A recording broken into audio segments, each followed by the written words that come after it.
अगर आप भी चाहते हैं राजीव रॉक्स के ऑडियो और वीडियो सबसे पहले आप तक पहुंचे, तो लाल बटन को दबाकर चैनल को सब्सक्राइब जरूर करें और साथ में बेल आइकन को दबाना ना भूलें। Presented by SK music Supaul.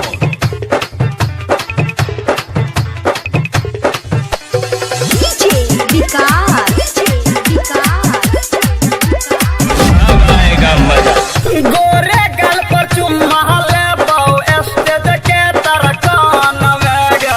गोरे गल पर चुम्मा ले पाओ स्टेज के तरकान में गे।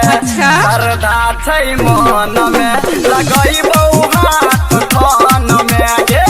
सरदा छै मन में लगई बहु हाथ थान में गे। गोरे गल पर चुम्मा ले पाओ स्टेज के तरकान में गे। गोरे गल पर चुम्मा ले पाओ स्टेज के तरकान में गे। सरदा छै मन में लगई बहु हाथ थान में गे। सरदा छै मन में लगई बहु हाथ थान में गे। लगई बहु हाथ थान में गे। लगई बहु हाथ थान में गे।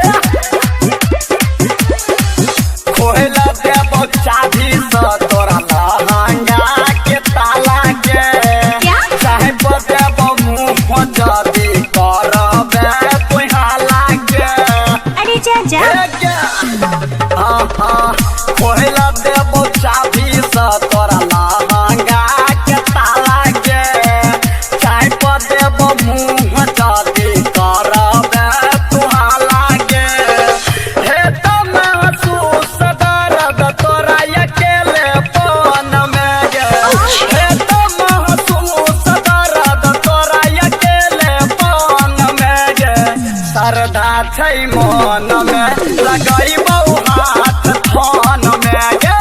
सरदा छै मन में लगई बहु हाथ थान में गे। लगई बहु हाथ थान में गे। लगई बहु हाथ थान में गे। मेला में उड़ाबै छी गरदा तोही छौरी नाच के। घेरा ने चोला पुआ छौरा आए भागबे ने बैठ के। मेला में उड़ाबै छ गरदा तोही छौरी नाच के। घेरा ने चोला पुआ छौरा आए भागबे ने बैठ के। बाजा में पकड़ के वीडियो बनाबो मोबाइल फोन में गे।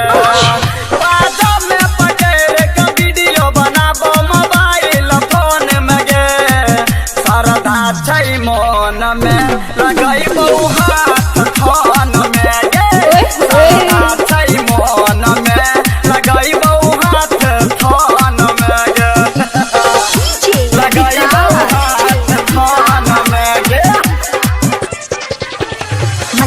लगई बहु हाथ थान में प्रेजेंटेड गे। By SK music Supaul.